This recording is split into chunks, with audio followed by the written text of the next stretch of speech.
Os biomas são conjuntos de ecossistemas, vegetal e animal, com uma diversidade biológica própria. No Brasil, existem 6 tipos de biomas continentais e um bioma marinho ou aquático.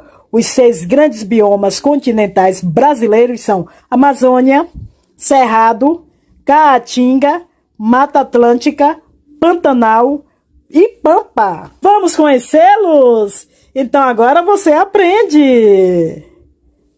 O bioma Amazônia corresponde a quase metade do território nacional. É considerado o maior bioma brasileiro e a maior reserva de diversidade biológica do mundo. Nele existe cerca de 2.500 espécies de árvore e 30.000 espécies de plantas. Abrange os estados do Acre, Amapá, Amazonas, Pará, Roraima, parte de Rondônia, Mato Grosso, Maranhão e Tocantins. A sua conservação é tema de discussões internacionais, especialmente pela sua importância na regulação climática global.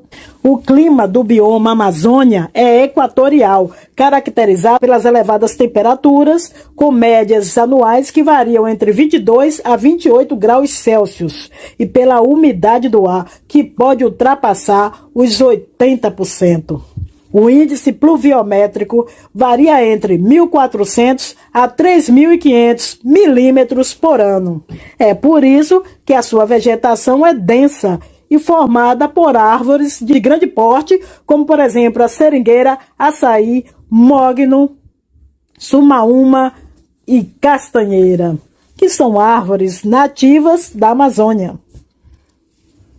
A fauna da floresta amazônica abriga inúmeras espécies de animais, dos quais destacamos o sagui de bigode, a ariranha, sussuarana, o macaco-aranha, o jacaré-açu. Pois é, a importância da Amazônia é mundial. Isso porque representa a maior biodiversidade do planeta, sendo que muitas espécies ainda nem foram descobertas. Ela também atua na regulação do clima mundial e armazena bilhões de toneladas de carbono. Além disso, a Amazônia participa da regulação das chuvas em quase todo o Brasil e influencia o regime de chuvas na América do Sul. Porém, muitos problemas ambientais causam desequilíbrio dos ecossistemas presentes na Amazônia. Grande parte desse bioma já foi degradado pela ação humana. Isso porque mais de 20% da sua área já foi desmatada, chegando a um ponto sem volta. O Cerrado é considerado o segundo maior bioma brasileiro em extensão e a mais rica savana do mundo em biodiversidade. Ele abrange os estados do Maranhão, Distrito Federal, Goiás, Mato Grosso do Sul, Minas Gerais, Tocantins, Bahia, Piauí, São Paulo e Paraná. O clima predominante do Cerrado é tropical sazonal, com períodos de chuva e de seca.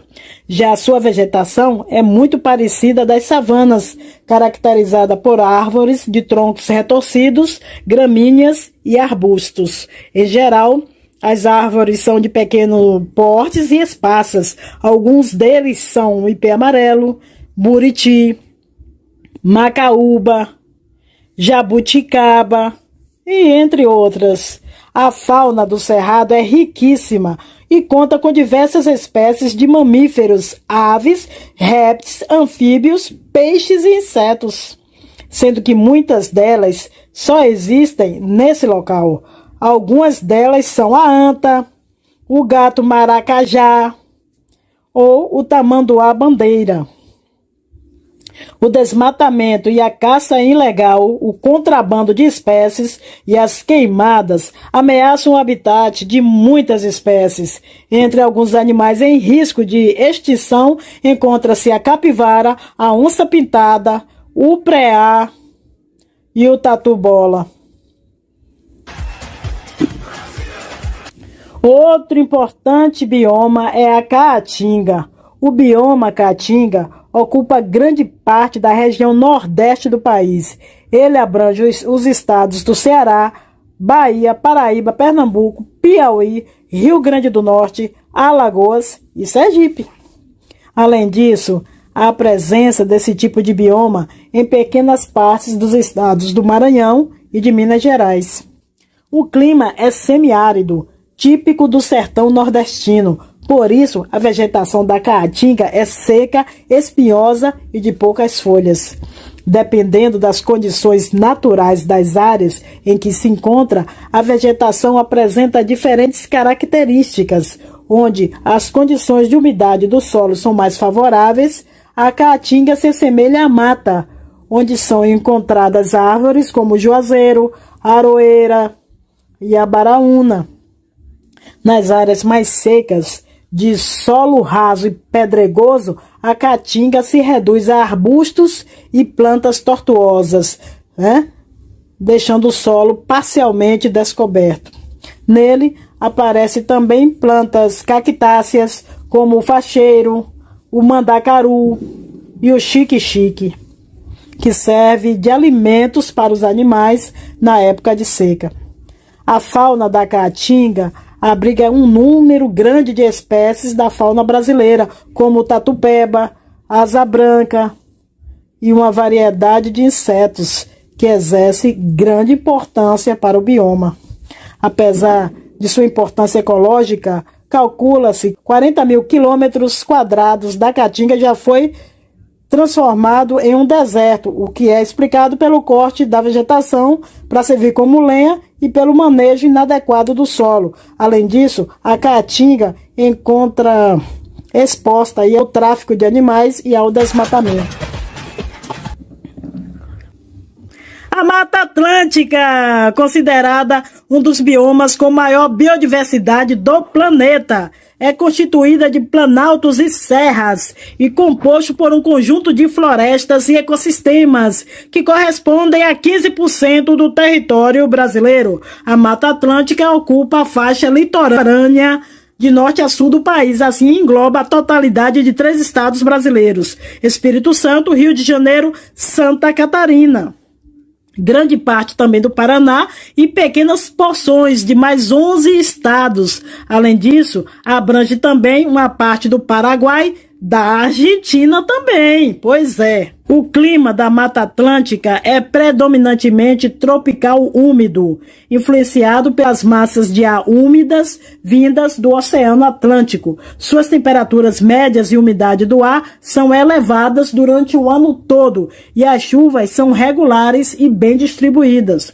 O clima da Mata Atlântica é predominantemente tropical úmido, influenciado pelas massas de ar úmidas vindas do Oceano Atlântico. Suas temperaturas médias e umidade do ar são elevadas durante o ano todo e as chuvas são regulares e bem distribuídas. A vegetação nesse bioma é marcada pela presença de árvore de grande e médio porte, formando uma floresta densa e fechada. Nela existe aproximadamente 20 mil espécies vegetais, correspondentes aí a mais de 35% das espécies existentes no Brasil. Entre elas podemos encontrar plantas como bromélias, ipê, jiquitibá rosa, embaúba, entre outras aí, né, minha gente? Da mesma maneira, a fauna é muito rica e é caracterizada por ter um grande número de animais que somente existe naquela região. Só existe ali. Assim, cerca de 40% dos mamíferos da Mata Atlântica são endêmicos. Muitos desses animais correm risco de extinção, como o mico-leão dourado, tatu canastra, a arara azul pequena, a anta, jaguatirica, muitos outros. Assim como a diversidade natural, há uma grande diversidade cultural e povos tradicionais. Essas comunidades são as indígenas, as quilombolas, as comunidades caiçaras e ribeirinhas, que vivem uma relação profunda aí com a natureza, dependendo da natureza para subsistir.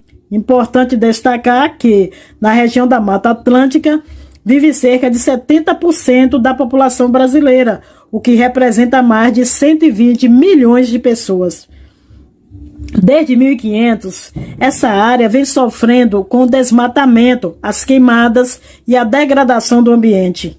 Assim, conforme as pesquisas atuais, 117 das espécies vegetais da Mata Atlântica estão ameaçadas de extinção. O bioma Pantanal é o menor bioma brasileiro e a maior planície de inundação do mundo, com 250 mil quilômetros quadrados de extensão. Considerado pela Unesco o Patrimônio Natural Mundial e reserva da biosfera. Essa região, minha gente, possui grande biodiversidade. O Pantanal está dividido em duas regiões, Pantanal Norte e Pantanal Sul, localizado na bacia hidrográfica do Alto Paraguai. Abrange os estados brasileiros do Mato Grosso e Mato Grosso do Sul e ainda uma pequena parte dos países da Bolívia e do Paraguai, onde é chamado de Chaco. Principais cidades brasileiras localizadas em Mato Grosso do Sul, que são Corumbá, Aquidauana e Miranda. O clima do Pantanal é predominantemente tropical continental, marcado por altas temperaturas e grande índice pluviométrico, um verão quente e chuvoso e um inverno frio e seco. Dessa maneira, na época das chuvas, ou seja, no verão, o Pantanal fica praticamente intransitável por terra, enquanto no período da seca, no inverno, os rios secam, né? E sobram aí o barro, daí seu nome Pantanal. Assim, o solo que se forma é utilizado como área de pastagem para o gado. A vegetação pantaneira, dependendo da altitude, envolve as gramíneas, árvore de médio porte, plantas rasteiras e arbustos. O Pantanal é composto por diversas espécies de peixes, mamíferos, répteis, aves, tendo provavelmente a fauna mais rica do planeta. Alguns deles são os tuiuius, ave símbolo aí do Pantanal, a preguiça, o veado catingueiro e o lobo-guará. Contudo, muitos animais desse bioma estão ameaçados de extinção, como a onça pintada, tadinha. Pois é, a onça parda também, o cervo do Pantanal, a arara azul, dentre outros. O bioma Pampa é o único bioma brasileiro presente somente numa unidade federativa, ou seja, ocupa mais da metade do território do Rio Grande do Sul e parte dos países Uruguai e Argentina. O clima é subtropical, com as 4 estações do ano bem definidas, e sua vegetação é marcada pela presença de gramíneas, arbustos e árvores de pequeno porte. A flora do Pampa apresenta aproximadamente 3.000 espécies de plantas. Algumas delas são louro pardo, canjerana, guatambu, unha de gato e bracatinga. A fauna do bioma Pampa é muito rica e diversa, caracterizada por uma grande variedade de aves, mamíferos, artrópodes, répteis e anfíbios. Alguns deles são macaco-prego, ema, furão e tucano. Olha que coisa linda! O Pampa destaca-se pelo relevo de planícies, constituídos de grandes áreas de pastagens, onde se desenvolve aí grandes rebanhos. Assim, a principal atividade econômica do local é a pecuária extensiva, com destaque para a criação de bois e ovelhas. Já as principais produções agrícolas da região são soja, arroz, milho, trigo e uva. Essas atividades econômicas são as principais responsáveis pelo desmatamento e degradação desse bioma. O resultado é o desaparecimento de espécies nativas, aumento do processo de arenização do solo, bem como invasão de espécies que levam ao desequilíbrio do ecossistema. Segundo estudos oficiais, em 2008, restavam apenas 36,03% da vegetação nativa do bioma Pampa. E por último, os biomas aquáticos. Os biomas aquáticos correspondem aos ambientes de água doce, como lagos, rios ou iguarapés, e os de água salgada, os mares e oceanos. Eles são tão ricos em diversidade de espécies quanto os terrestres e também precisam ser conservados. A maior parte do nosso planeta, mais de 70%, é constituído de água salgada. O bioma marinho é classificado conforme a profundidade da água e das regiões iluminadas ou não pelos raios solares. Já os biomas de água doce abrangem os córregos, lagos, lagoas, geleiras, reservatórios subterrâneos e rios.